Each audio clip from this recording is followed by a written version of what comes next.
Assalamualaikum warahmatullahi wabarakatuh. Perkenalkan, nama saya Iqbal Putra Arianda, NIM B10312011101.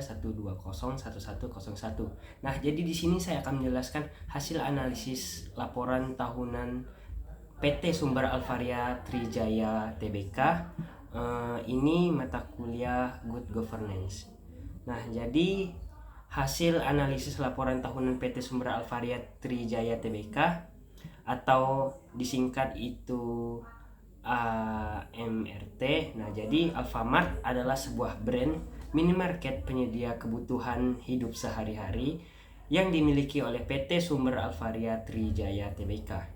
Pada tahun 1989 merupakan awal berdirinya Alfamart dengan dimulainya usaha dagang rokok dan barang-barang konsumsi oleh Joko Susanto dan keluarga, yang kemudian mayoritas kepemilikannya dijual kepada PT HM Sampurna pada Desember 1989. Nah, pada tahun 1994 struktur kepemilikan berubah menjadi 70% dimiliki oleh PT HM Sampurna Tbk dan 30% dimiliki oleh PT Sigmantara Alfindo atau keluarga Joko Susanto. Nah, di tahun 2019, 20 tahun Alfamart mengibarkan sayapnya di Indonesia. 14.300 gerai beroperasi. Launching AlfaGift. AlfaGift merupakan aplikasi dari Alfamart yang memungkinkan pengguna untuk selalu up to date, promosi dan mendapatkan penawaran khusus yang hanya tersedia di aplikasi. Melakukan akuisisi PT Global Loyalty Indonesia dengan kepemilikan sebesar 75%. Lebih dari 750 gerai beroperasi di Filipina dengan total 3 gudang. Kemudian pada tahun 2020, perseroan mengelola 15.434 gerai di seluruh wilayah Indonesia, di mana 1.124 gerai merupakan gerai baru. Sebaran gerai Alfamart di wilayah Jabodetabek mencapai 30%. Kemudian di wilayah Jawa non-Jabodetabek mencapai 40,3% dan di luar Jawa mencapai 29,7%. Pemindahan lokasi cabang Pontianak. Pengembangan gudang untuk wilayah Rembang memiliki lebih dari 15.400 gerai beroperasi. Di luar Indonesia memiliki lebih dari 1.000 gerai beroperasi di Filipina dengan total 4 gudang. Nah, adapun visi dan misi dari PT Sumber Alvaria Trijaya Tbk atau Alfamart. Nah, adapun visinya menjadikan jaringan distribusi retail terkemuka yang dimiliki oleh masyarakat luas, berorientasi kepada pemberdayaan perusahaan kecil, pemenuhan kebutuhan dan harapan konsumen, serta mampu bersaing secara global. Kemudian adapun misinya, misi dari PT Sumber Alvaria Trijaya Tbk ini atau Alfamart adalah yang pertama, memberikan kepuasan kepada pelanggan atau konsumen dengan berfokus pada produk yang pelanggan dan pelayanan yang berkualitas unggul. Kemudian yang kedua, selalu menjadi yang terbaik dalam segala hal yang dilakukan dan selalu menegakkan tingkah laku etika bisnis yang tinggi. Kemudian yang ketiga, ikut berpartisipasi dalam membangun negara dengan menumbuh kembangkan jiwa wirausaha dan kemitraan usaha. Yang terakhir atau yang keempat, membangun organisasi global yang terpercaya, sehat, dan terus bertumbuh dan bermanfaat bagi pelanggan, pemasok, karyawan, pemegang saham, dan masyarakat pada umumnya. Nah, adapun struktur organisasi dari PT Sumber Alvaria Trijaya Tbk atau Alfamart ini, yang pertama itu ada Board of Commissioner. Kemudian tugasnya adalah melaksanakan pengawasan terhadap perusahaan, membangun laporan mengenai tugas-tugas pengawasan, melaporkan kepada perusahaan. Kemudian yang kedua ada Audit Committee. Tugasnya adalah menelaah informasi keuangan yang dikeluarkan perusahaan untuk publik atau pihak otoritas lainnya dan melaksanakan pertemuan untuk membahas laporan keuangan dengan direksi atau akuntan.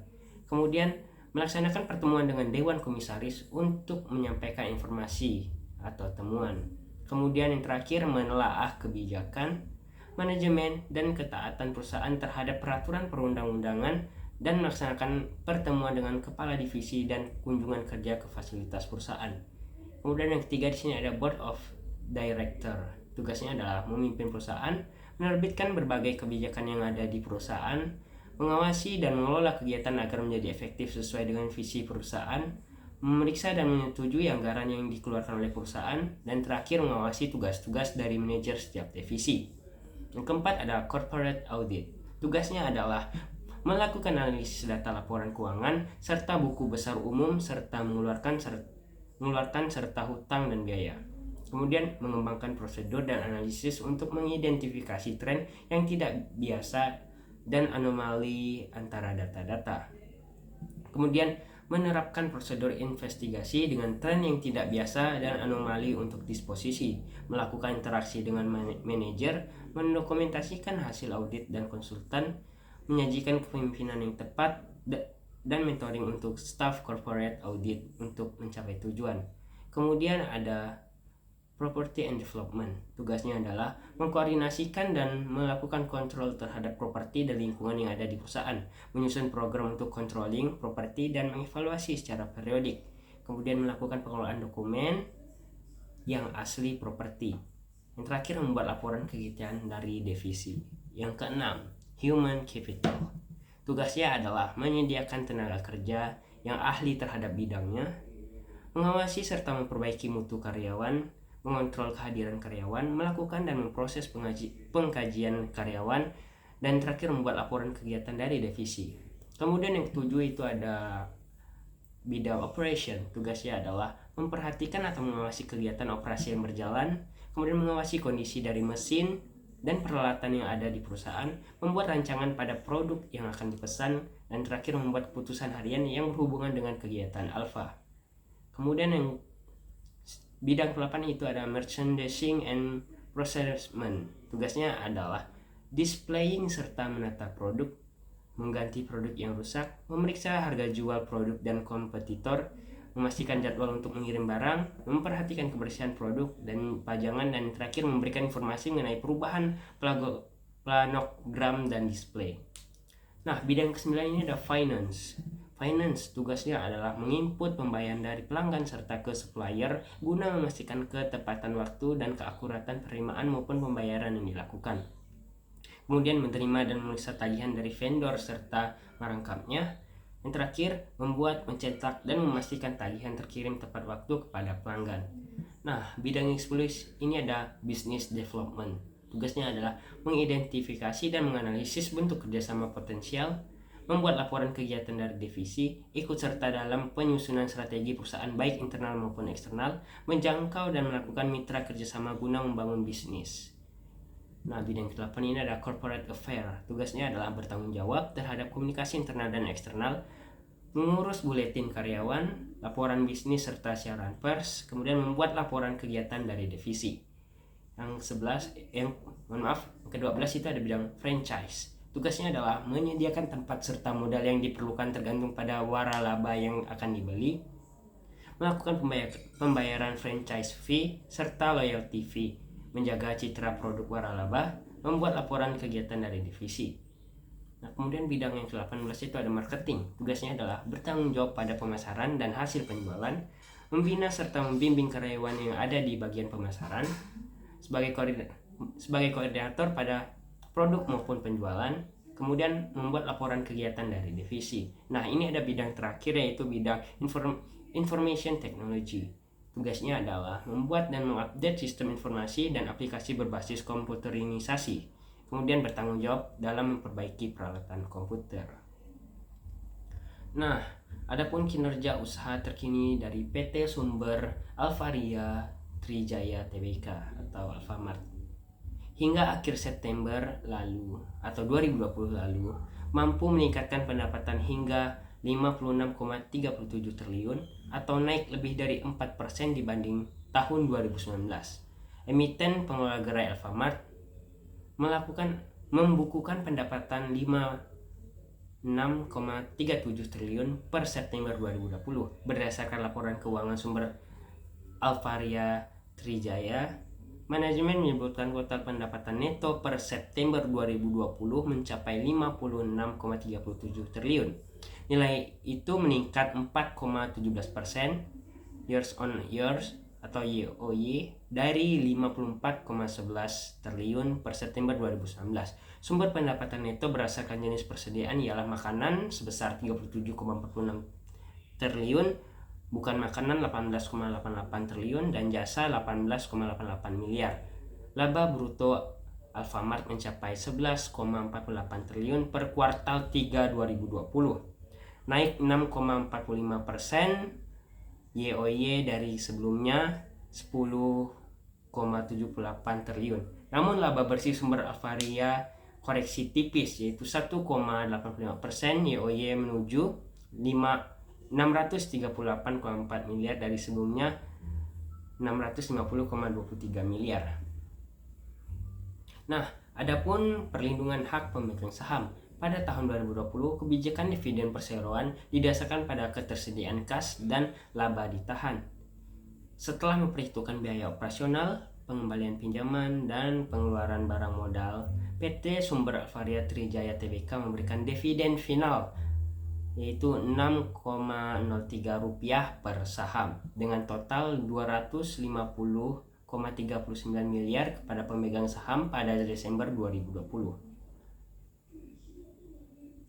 Kemudian di sini ada juga struktur hubungan kepemilikan, pengawasan, dan pengurusan. Itu nanti bisa dilihat dari materi atau word yang akan saya lampirkan. Kemudian ada analisis rasio likuiditas. Rasio likuiditas merupakan rasio yang mengukur kemampuan perusahaan memenuhi kewajiban jangka pendeknya. Yang pertama itu ada rasio lancar. Dari tahun 2018 sampai 2020, perusahaan terus mengalami penurunan.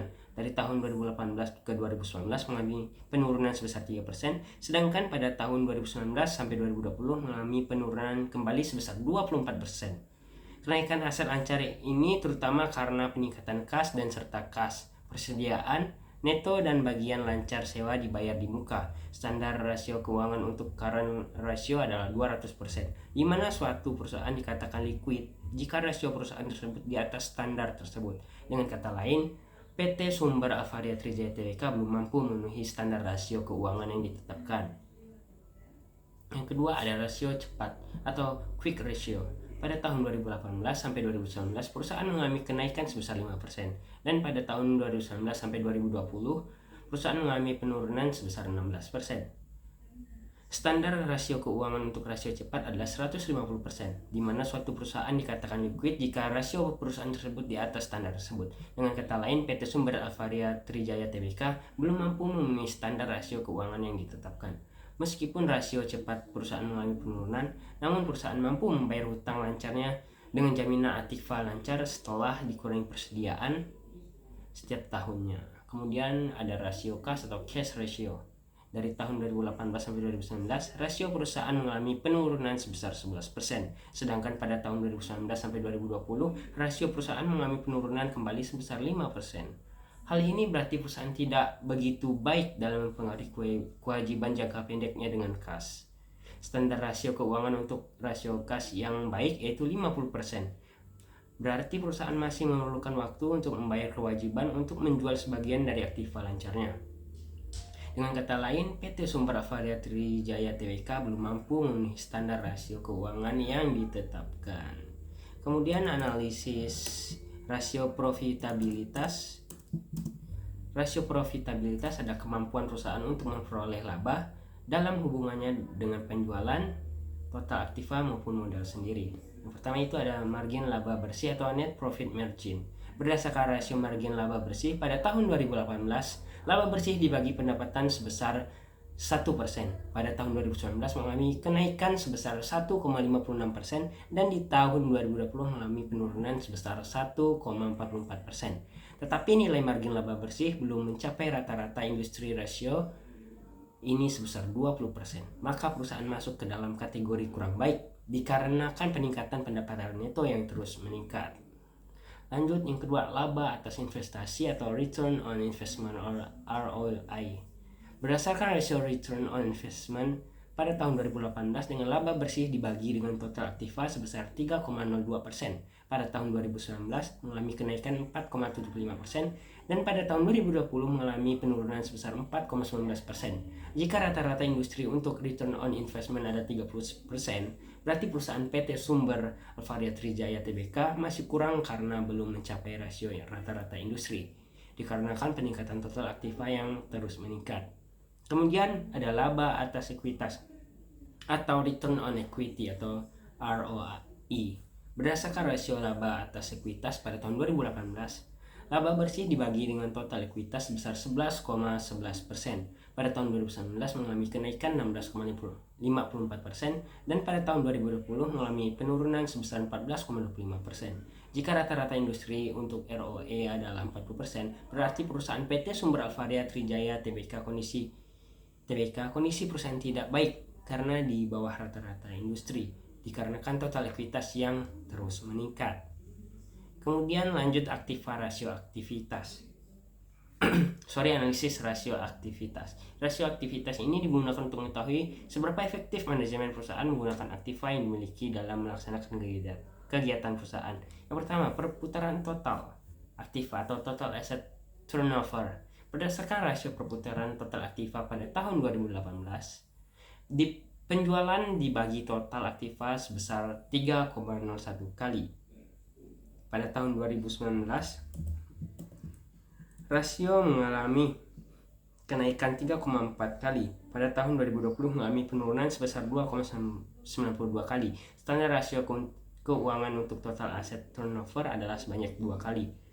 Dilihat dari analisis di atas bahwa perusahaan mampu menghasilkan 3,0 kali tahun 2018, 3,04 kali tahun 2019, dan 2,92 kali pada tahun 2020. Dikarenakan seiring dengan kenaikan penjualan dan penambahan jumlah gerai sepanjang tahun, adapun kontribusi terbesar pendapatan neto berasal dari penjualan makanan. Dengan kata lain, PT Sumber Alvaria Trijaya Tbk mampu memenuhi standar rasio keuangan yang ditetapkan. Kemudian ada perputaran aktiva tetap atau fixed asset turnover. Berdasarkan rasio perputaran aktiva tetap pada tahun 2018, penjualan dibagi dengan total aktiva tetap sebesar 7,13 kali. Pada tahun 2019, fixed asset turnover sebesar 7,92 kali, dan pada tahun 2020 rasio perputaran aktiva tetap sebesar 6,11 kali. Pada tahun 2018 sampai 2019, rasio perputaran aktiva tetap mengalami kenaikan sebesar 0,79 kali. Di tahun 2019 sampai tahun 2020 mengalami penurunan sebesar 1,81 kali. Namun jika dilihat kembali dari standar rata-rata industri, rasio keuangan yang ditetapkan adalah 5 kali.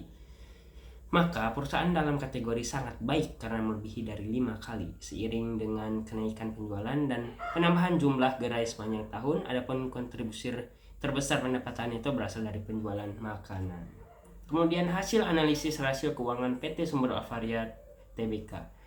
Dapat dijelaskan bahwa melalui analisis kinerja keuangan PT Sumber Alvaria Tbk, di mana perusahaan melalui dari rasio likuiditas yang termasuk dalam kategori kurang baik, dikarenakan rasio perusahaan yang berada di bawah 20%. Dikatakan baik jika perusahaan melebihi standar industri. Dilanjutkan dengan rasio solvabilitas perusahaan, di mana hasilnya kurang baik dikarenakan berada di atas standar rasio.